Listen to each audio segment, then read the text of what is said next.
Now, the rest of the story. There is a shelter for the homeless on Chicago's north side. It's run by Rosemary Banks and a corps of volunteers. The shelter has room for 100. It is always full.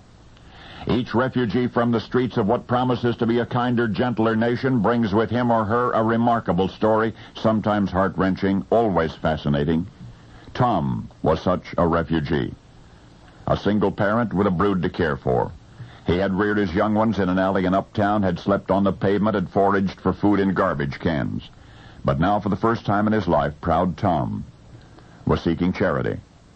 He had always provided for his family, if not amply, at least adequately, had kept the rain off their heads and something in their stomachs, and yet here he was now, on the doorstep of a shelter for the homeless, looking for a handout from strangers.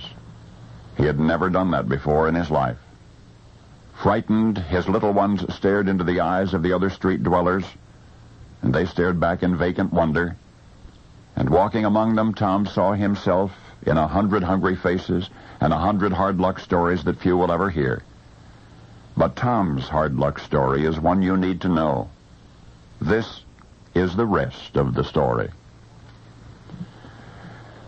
To folks who lived in the Chicago Uptown area, Tom's was a familiar face, and from a comfortable distance, he was rather admired, for in an age of disintegrating families, when fathers frequently run from responsibility, Tom was accepting his bravely, and with very little means to do so. Mother was dead. Whatever home the family had had was gone. Tom, limping still from an automobile accident, was utterly unemployable. There was one neighbor, a young woman named Betty, who saw Tom and the youngsters almost every day, and knowing the hardships they faced, not the least of which was the nightly violence that occurred in those alleyways, deeply touched by Tom's paternal tenderness, the neighbor lady often tried to get help for the homeless family, find them a warm place to stay. But Tom always, sometimes not so politely, refused any assistance. He did not want charity. He had been caring for himself and his brood all their lives, and he would continue for as long as he was able, until that one day when Tom compromised.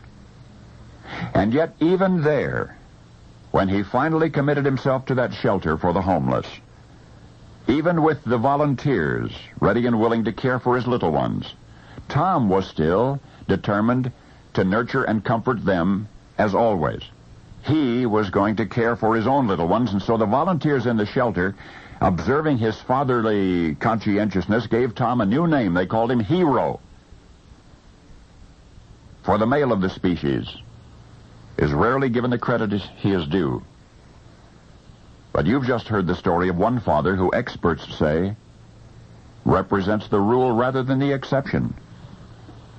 You've heard the story of Hero, a right now resident of Chicago's Animal Adoption Associates. A brave, tough, tender, uptown Chicago Tom Cat. Now, tomcats, the male of the species, are not supposed to care, sometimes even for their own offspring. You've just met one who does. Now that you know the rest of the story.